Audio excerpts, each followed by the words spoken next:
I sipped my champagne, looked at these entitled strangers, and whispered, "You forgot one thing." Their faces turned pale. My son Tyler added, "Dad, you're embarrassing us with your blue-collar background." His bride Clarissa grinned, "Pay $75,000 for this luxury or disappear forever." Everything changed in the following moment, and I didn't have to do anything.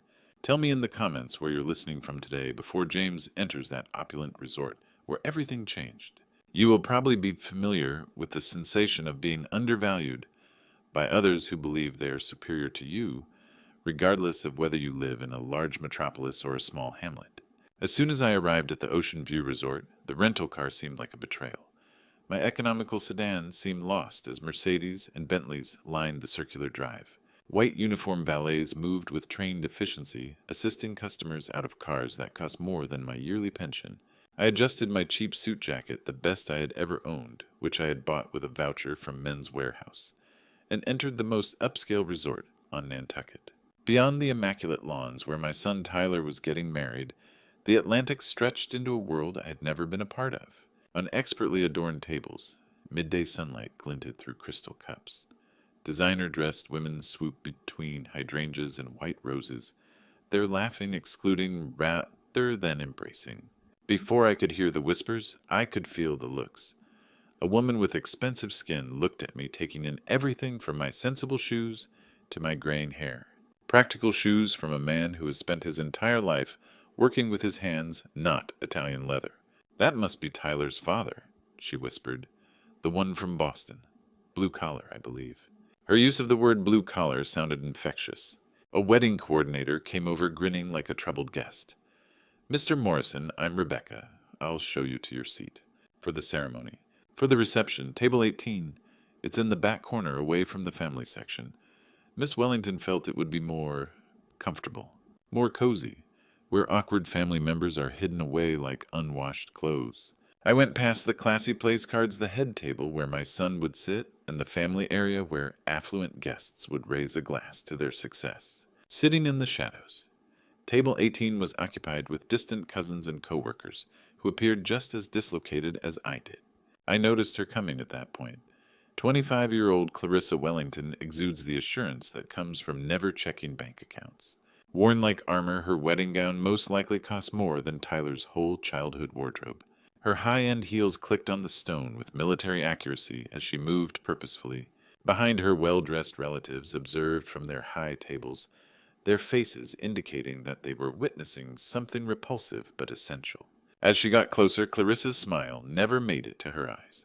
I understood then that this was more than a wedding banquet. This was a very different matter. Furthermore, these folks were clueless about who they were interacting with. Clarissa wasted little time making small talk. She stood squarely in front of me, close enough that the icy calculating in her gaze was visible through her pricey scent.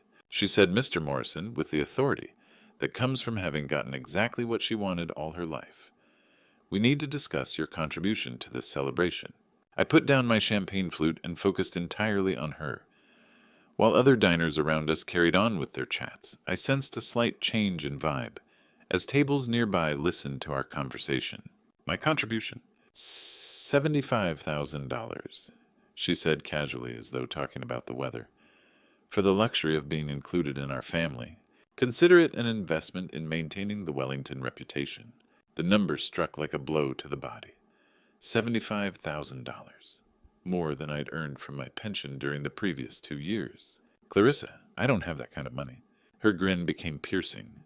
"Then perhaps it's time to discuss alternatives. You see, Tyler's background is already challenging for our social circle. His father's blue-collar origins are an embarrassment we've been gracious enough to overlook." "Gracious enough?" I said, sounding softer than I had hoped. She went on, "The choice is simple," lowering her voice so that only I could hear. "Pay $75,000 for the luxury of remaining in our lives, or disappear forever. There's a lovely retirement community in Arizona where you wouldn't bother anyone." At that moment, Tyler showed up beside her, looking stunning in his high-end tuxedo. My kid, the young man I had given everything for, and the boy I had raised alone, stared at me with a look of humiliation that I had never seen before. He didn't look directly at me when he said, "Dad, you're embarrassing us. Can't you just try to fit in?" Then, like stones tossed into still water, the whispers began to ripple outward from our little circle. I overheard snippets of talks and critical muttering about the unlucky circumstance and the inappropriate guest. At the next table, a smartly dressed woman leaned in the direction of her companion. How mortifying for the poor boy. Imagine having to explain that at every social function. Between my son and his new bride, who were standing in front of me like judges giving sentences, I glanced. I relived the last 26 years of Tyler's life, remembering every sacrifice, every double shift, and every instance in which I put his future ahead of my own comfort. At that moment, something settled within of me. Not precisely anger, something colder, more strategic. I took a slow, thoughtful sip from my champagne flute. As I observed Tyler's uneasy posture, Clarissa's certain demeanor, and the observing gaze of their privileged audience, the bubbles pressed hard against my tongue. I then muttered just loud enough for them to hear while staring straight into their faces. You forgot one thing. Like a challenge, the words lingered in the air. For a brief instant, Clarissa's self-assured smile wavered. Tyler's forehead wrinkled in perplexity. Those were unexpected words. They had anticipated desperation, perhaps rage, and most definitely failure. Not this silent assurance. I said, "Excuse me," getting up from my chair with purposeful grace. "I need to step outside for some fresh air." I sensed their uncertainty turning to uneasiness as I left the table, and I could feel their eyes following me. Tyler most likely believed I was giving up. Clarissa probably thought she had won. They were unaware that everything was finally coming together for the first time in 5 years. I first discovered what it means to choose between love and love 20 years ago on a soggy Boston night. Before Linda spoke, the story was told by the bags beside the door. With the calm knowledge that tears a parent's heart, Tyler, who was just 6 years old, stood in the hallway holding his beloved rabbit while he watched his world fall apart. Linda stated, "It's him or me, James," with the confidence of someone who has already made up her mind. "I can't do this anymore. The long hours, the danger, the smell of smoke that never leaves your clothes. I want a real life." The decision was obvious as I gazed into my son's bewildered brown eyes. "Then go," I said in a whisper. With a finality that reverberated throughout our tiny Dorchester apartment, the door shut behind her.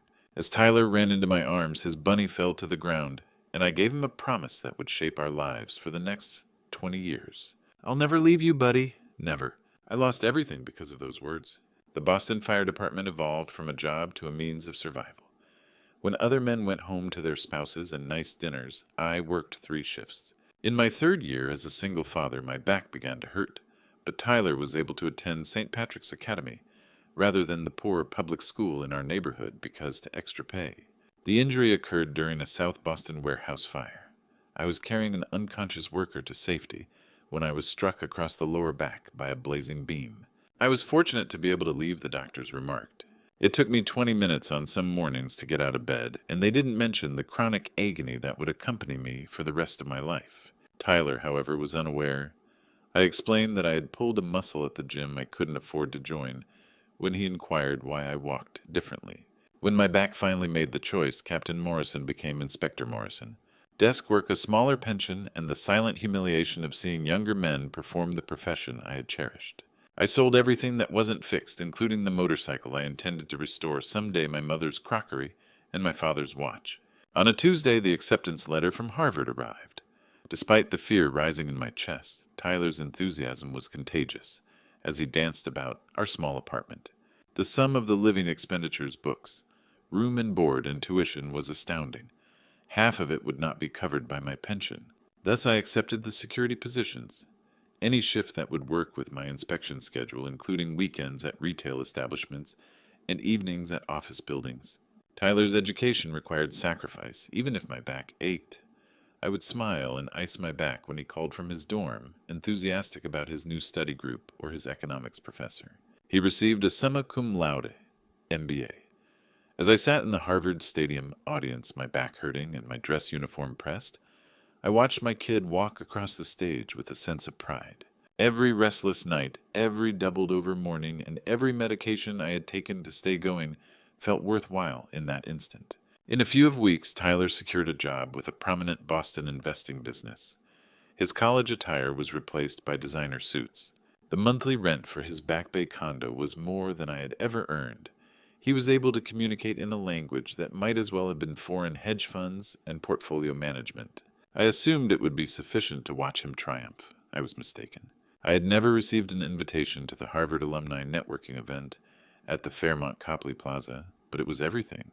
With my back hurting from the 12-hour job, I stood at the ballroom door in my security uniform, watching Boston's wealthy elite socialize over pricey champagne.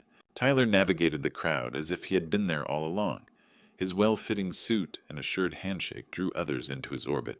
Even though my spine ached from standing for too long, his command of attention at 26 made my chest expand with pride. I wasn't meant to be observing. In order to keep the riffraff out, security guards were supposed to be human furniture that was invisible. However, invisibility is impossible when your son is present.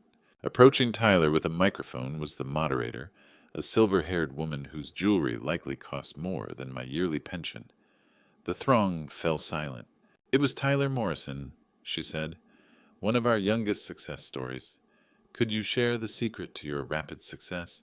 My son made that old-fashioned motion of straightening his tie. He was discovered by the lighting, which appeared to make him taller. With a confident and polished tone, Tyler said, "Well, Margaret, I think the key is understanding that success comes from within. I built everything through my own merit and hard work. Nobody handed me anything." The words struck me like a blow to the body. My knees gave way and I slammed against the doorframe. Tyler said I came from humble beginnings as his topic grew more relatable. No family connections, no trust fund, no silver spoon. Everything I am today is purely self-made. It's about having the vision to see opportunities and the determination to seize them. Appreciative murmurs came from the audience. A number of people nodded in admiration of this young man who had gotten by on his own. A woman lifted her phone to capture his motivational remarks. As I watched from my post, I felt the weight of my uniform suddenly increase.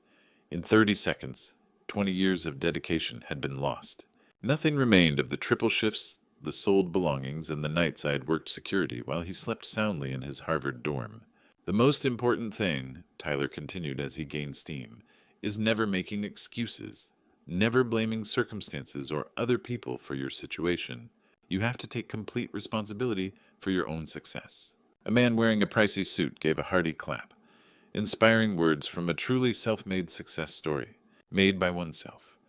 As I stood there in my security uniform, out of sight of everyone but my own son, the sentence replayed in my head. I'd never lived the boy I'd raised alone, whose education I'd funded with my body and my future, had just declared to a room full of strangers. That night, a fundamental change occurred within me. After 20 years of protecting Tyler from every adversity, the protective father started to harden and become more calculated. I began to recognize my kid for who he really was. A young man who had learnt to be ashamed of his origins instead of the appreciative boy who used to give me goodnight hugs. I stayed at my post and watched Tyler use talents I had never taught him to work the room, as the event came to an end, and he continued to network with his new admirers. Abilities that seemed to originate internally and didn't require sacrifice or outside assistance. The youngster who had previously assured me that he would look after me when he grew up had just come out and said that I had nothing to do with his success. Corporate buzzwords and networking charm obliterated every sacrifice I'd made, every injured knee I'd bandaged, and every study session at our kitchen table. I was more than just his father that night. I changed completely. On a Tuesday night in March, I was relaxing in my recliner with a heating pad against my lower back when I received the phone call.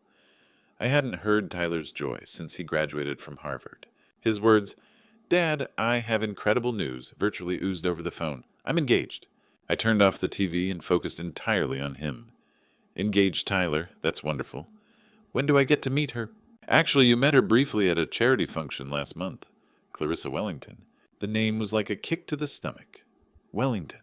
Something cold sank in my gut, and I gripped the phone tighter. I carefully repeated, "Wellington," my thoughts already racing. "As in Wellington Pharmaceuticals." "Yes, can you believe it?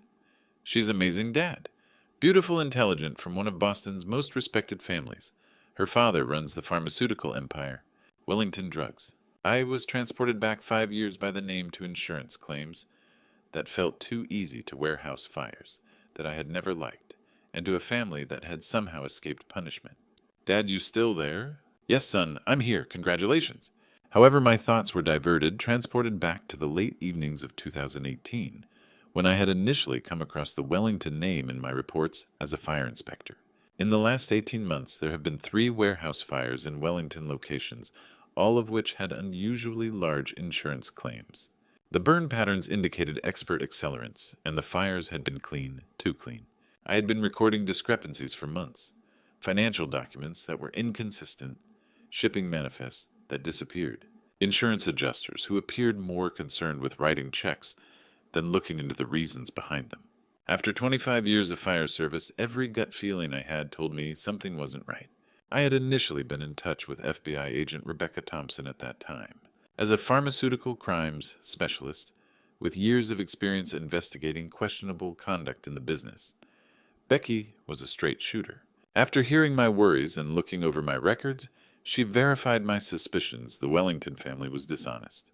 She had told me, "We've had our eye on them for a while," at one of our secret meetings at a coffee shop in the South End. "But they're smart, well-connected, and they cover their tracks. We need ironclad evidence." I had continued to dig. Off-duty time was used to examine public records, trace paper trails and record links between the family's financial operations and the fires. Every time we came close, doors were slammed shut despite the fact that I had constructed a case that should have taken down their empire. Witnesses vanished. The evidence vanished. Issues were resolved by phone calls from influential persons. While the Wellingtons carried on with their operations, the probe had stalled in 2020 and was buried in bureaucratic limbo. But my personal files, boxes of papers, pictures, and financial records, were stashed in my basement like a ticking time bomb waiting to go off. My son was now being married into that household. The irony was nearly too good to be true. The youngster I had brought up to respect honesty and integrity, Tyler was on the verge of joining a criminal organization. I would eventually be referred to as family by the same family that I had spent years trying to uncover. Tyler went on, "She wants to meet you properly, completely unaware of the mental tempest that was building inside of me. We're thinking about having dinner next week, maybe at that nice steakhouse in Back Bay." Despite the confusion in my mind, I managed to say, "That sounds perfect," in a firm voice. I sat for a while in my chair, staring at the muted TV screen after we hung up. This moment was the result of 20 years of dedication. Tyler's achievement, his assimilation into Boston's aristocratic circles, and his engagement to a woman whose family I had spent 6 months pursuing. In the form of a wedding invitation, fate had just given me both motivation and chance. The morning following Tyler's engagement announcement, the decision became clear. Protecting my son now meant exposing the family he was marrying into, I realized, as I sat in my basement office surrounded by boxes of old Wellington papers. I had been a father first and an investigator second for 20 years. Those priorities had changed now. I began by brushing up on talents that had not been blunted by retirement. Since my initial research, the Wellington Pharmaceutical Company had grown, opening up additional avenues for wrongdoing. The warehouse fires appeared to be petty theft, based on what I discovered. Opioids were distributed to closed pharmacies, according to recent shipping records. Insurance claims for drugs that don't exist. Paperwork from the FDA that have fake signatures. Not only had the Wellingtons persisted in their crimes, they had made them flawless. I made the call 3 weeks later. "Agent Thompson, this is James Morrison." "James, it's been 4 years. Please tell me this isn't about another warehouse fire. Remember the Wellington pharmaceutical case?" A pause. "That case haunted me for years. We came so close, but they had too much political protection. Why? I have new evidence, and this time it's personal." "What kind of personal?" "My son is engaged to Clarissa Wellington. I've been investigating their current operations, and Becky, they're poisoning people for profit." "Jesus, James, are you sure you want this fight? These people destroyed careers. They're asking me to pay $75,000 for the privilege of watching him marry into their criminal empire." For almost a minute there was silence. "What do you need from me?" In the following month, Becky and I worked similarly to how we did during the warehouse inquiry, but with a more specific goal. The FBI had been constructing cases for years, and my evidence filled in the gaps. They were unable to verify witness testimony, but financial data I had obtained supported them. "This is exactly what we needed," Becky informed me at one of our calls. "The pharmaceutical division has been trying to build a RICO case for 3 years. Your documentation proves the criminal enterprise pattern. How long before you can move?" She looked at my face and said, "Normally 6 months. But if you're serious about wedding timing..." "James, Once we pull this trigger, there's no going back. Your son's life will explode. I reflected about Clarissa's demand and Tyler's rejection of my existence. His life exploded when he decided to be ashamed of where he came from. We worked with several agencies. The DEA sought charges related to the distribution of opioids. The IRS had cases involving tax evasion. Insurance fraud was looked into by the state attorney general. All they had required was entry to the inner ring of the family. That access was given by the wedding invitation. According to Becky, timing has to be perfect. Maximum impact, maximum witnesses, minimal chance for evidence destruction or flight. My suggestion was during the reception, when they're all together, when they feel safest. Her smile was gloomy. You've really thought this through. Every little thing, every possibility, every result. This was professional, well-executed justice, not retaliation. I dismantled a criminal empire using the same systematic methodology I had used for 25 years researching fires. Everything was ready. All I could do was await the wedding. This was the culmination of 3 months of preparation.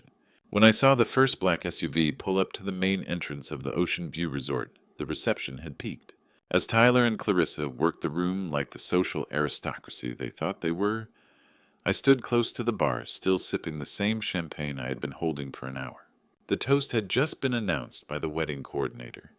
As guests got ready to celebrate the union of Boston's newest power couple, crystal glasses rose around the ballroom. Like courtiers attending their monarch, Clarissa's father was seated at the head table surrounded by executives from his pharmaceutical empire. The time was ideal. Agent Thompson and a well-coordinated group of federal agents stepped out of the lead car. Although she now carried the weight of numerous warrants and 5 years' worth of accumulated evidence, she moved with the same expert precision I recalled from our coffee shop sessions. At the same time, 3 separate entrants unlocked the ballroom doors. With the efficiency of a military operation, FBI agents in tactical gear poured in. The sophisticated conversation abruptly ended, giving way to bewildered whispers and the jarring sound of champagne glasses being quickly put down. Agent Thompson said, "Ladies and gentlemen," her voice echoing through the suddenly quiet room, "this is the Federal Bureau of Investigation. We have warrants for the arrest of several individuals present this evening." Like a wave gaining speed, the turmoil began quietly. The guests looked at one another in confusion. A phone rang and fell to the ground. A woman next to the dance floor gasped suddenly. Then the names began. "Richard Wellington, you're under arrest for conspiracy to distribute controlled substances and insurance fraud." As shackles clicked around his wrists, Clarissa's father, the patriarch of the pharmaceutical industry, who had stared down on me from his imposing table, became minuscule. The assured authority had vanished from his face, leaving behind the glaring fear of a man seeing the fall of his empire in real time. Margaret Wellington, conspiracy and tax evasion. David Wellington, opioid distribution violations. Clarissa Wellington, you're under arrest as an accessory to pharmaceutical fraud and money laundering. With her bouquet still in her shaking hands, my new daughter-in-law stood motionless in her expensive wedding gown. In about 30 seconds, the woman went from being an entitled heiress to a criminal defendant. Tyler walked up behind me, his expression a mask of surprise and bewilderment. "Dad, what's happening? Why are they arresting Clarissa's family?" For the first time in months, I looked him in the eyes without experiencing the pain of his embarrassment. "They're criminals, son. Have been for years. How do you—" He paused, comprehension starting to set in. You knew who they were." Through the confusion, Agent Thompson came toward us, her face neutral, yet professional. "Captain Morrison, thank you for your service to justice. Your evidence made this possible," she continued, raising her voice loud enough for Tyler to hear. Perhaps for the first time since graduating from Harvard, Tyler actually looked at me while he stared at me. "Captain Morrison, Dad, you're not just a security guard." Silently, "I never was just a security guard," I answered. "I was a Boston fire captain for 20 years, then a fire inspector. I've been investigating the Wellington family's crimes for 5 years." The sophisticated wedding reception had turned into a barely controlled chaos all around us. Groups of guests gathered, some using their phones to record, while others made their way to the exits. As their wives sobbed into pricey handkerchiefs, the pharmaceutical executives of the Wellington family were being read their rights. Clarissa's eyes were wide with a mix of terror and possibly recognition as she glanced at me across the room. She was starting to realize that her family's demise had been planned by the blue-collar shame she had attempted to hide. Peace was something I hadn't felt in years when the handcuffs clicked around the final Wellington conspirators. As the remaining members of the Wellington family were led to the federal cars that were waiting, the mayhem started to calm down into a new type of tension. In the harsh reality of flashing police lights, guests gathered in small groups, their expensive evening attire suddenly becoming costume-like. The media showed up at that point, like vultures at carrion news vehicles rolled up to the resort's entrance. The well-kept grounds were overrun by camera teams whose equipment stood out sharply against the exquisite wedding decor. Reporters were preparing for live broadcasts that would dominate the news cycles of the following day in a matter of minutes. This is Channel 5 News, reporting live from Nantucket, where the Wellington pharmaceutical dynasty has just been brought down in a dramatic FBI raid during what was supposed to be the wedding of the year. As his new bride was being given her Miranda rights, Tyler remained motionless close to the bar. His meticulously combed hair was unkempt from his hands running through it, and his costly tuxedo suddenly appeared rumpled. He looked at me at last, and his countenance was a mix of surprise, bewilderment, and something I hadn't seen in a long time respect. His voice was hardly audible above a whisper as he said, "Dad, I need to understand what just happened." Agent Thompson came over to us before I could respond, her formal manner tempered by what appeared to be sincere appreciation. She had taken off her tactical vest, exposing the FBI windbreaker below, and exuded the confidence of someone who had just solved a case that had taken years to develop. "Captain Morrison," she continued as she raised her hand, "I wanted to thank you personally. Your evidence made this operation possible. Without your fire investigation background and your access to the family, we never could have built a case this solid." Tyler's gaze expanded. "Captain Morrison, Dad, you're not just a security guard." I felt the weight of 25 years of public service in that small gesture as I shook Agent Thompson's hand. I never was just a security guard's son. I was a Boston fire captain for 2 decades, then a fire inspector. The warehouse fires that led me to the Wellington family, that was my case. I've been building evidence against them for 5 years. Tyler said with a little crack in his voice, "But why didn't you tell me? All this time I thought you were just—" The tone was softer than I had intended when I said, "Just what embarrassing you. Tyler, you made it clear at that Harvard event that you didn't want to be associated with your blue-collar father, so I let you believe what you needed to believe." The wedding guests were still digesting what had happened. Those who once whispered about the unsuitable visitor at table 18 now stared at me with awe. News spread quickly. One of Boston's most powerful families had just been exposed by the quiet man in the cheap suit. A woman who had previously avoided me stepped closer. "Are you really the investigator who uncovered the Wellington crimes?" Before I could answer, Tyler moved protectively beside me, pride shining through. "He's my father," he said, his voice carrying more respect than I had heard in years. Outside cameras flashed, but inside the ballroom something deeper shifted. Clarissa's family empire was collapsing. By morning, pharmaceutical stocks would plummet. Board members would resign, and federal indictments would dominate the news. The wedding meant to elevate their status, had instead destroyed it. After the FBI departed, Tyler turned to me with tears in his eyes. "Dad, I'm so sorry. I was ashamed of all the wrong things." I placed a hand on his shoulder, remembering the little boy who once clung to me after nightmares. "We all make mistakes. What matters is learning from them." For the first time in years, he looked at me like I was his hero. The fallout spread like ripples in water. Within 60 days, Wellington Pharmaceuticals declared bankruptcy. Federal authorities seized over $200 million in assets. Evidence I had gathered opioid trafficking, fraud, tax evasion destroyed the illusion of an untouchable empire. Clarissa accepted a plea deal, 18 months in prison. Her father received 15 years. To compensate victims, the family sold their mansions, their vineyard estate, even their art. Tyler's own life shifted. His career remained intact.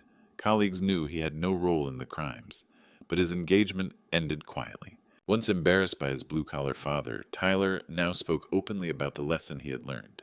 At dinner one night in the North End, he admitted, "I thought success meant leaving your past behind. I was wrong about what matters." Recognition soon followed for me as well. The Boston Fire Department honored my 25 years of service, including my role in the Wellington case. Standing in uniform, receiving a commendation from Commissioner O'Brien, I felt pride I hadn't known in years. Reporters called me the heroic fire captain who brought down a criminal empire. I declined most interviews, preferring anonymity. Still, people began to see me not as a nameless guard, but as a professional who had simply done his duty. Meanwhile, Tyler and I slowly rebuilt our bond. He asked about my work, my sacrifices the nights I worked security shifts to fund his Harvard tuition, the fires that led me to uncover Wellington's crimes. I told him stories I had never shared before. One evening, walking the harbor walk, he said softly, "I should have been proud of you." "I'm sorry, I wasn't." "You were young," I replied. "Now you know better." The lessons of that night extended beyond us. Tyler learned that quiet strength often outlasts loud ambition, that family can endure regret when there is honesty, and that integrity outweighs social standing. I learned that justice delayed is not always denied, that patience, evidence, and truth can bring the deepest vindication.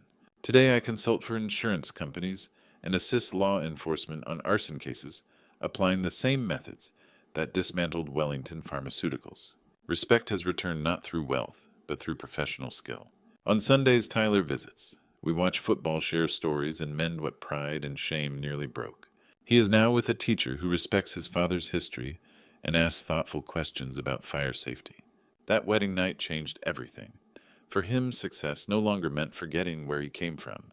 For me, the greatest revenge was simple, being right all along. Looking back on this journey, I've learned that betrayal stories like mine teach us something profound about human nature. When those closest to us forget our sacrifices, it's easy to feel abandoned. But God has a way of turning our deepest wounds into our greatest victories. The lesson I want to share from my heart: never underestimate the power of quiet strength. For 20 years, I chose love over recognition, sacrifice over comfort. Tyler's betrayal nearly broke me, but it also revealed who I truly was, not just a father, but a man of integrity who served justice. These grandpa stories we hear often focus on wisdom passed down through generations. My story is different. Sometimes the older generation must teach the younger that success without gratitude is empty. God blessed me with the patience to gather evidence, the wisdom to wait for the right moment, and the strength to forgive my son's mistakes. What strikes me most about betrayal stories is how they end. Mine didn't end with revenge. It ended with redemption. Tyler learned that family bonds matter more than social status. I learned that God's timing is perfect, even when we can't see his plan. The grandpa stories that matter most aren't just about the past. They're about healing relationships and building better futures. My investigation brought down criminals, but more importantly, it brought my son home. Trust in God's justice. It may come slowly, but it always comes completely. If this story touched your heart, please share your thoughts in the comments below. Have you ever felt unappreciated by family? How did you handle betrayal? Don't forget to subscribe and hit that notification bell for more powerful grandpa stories about love, sacrifice, and redemption.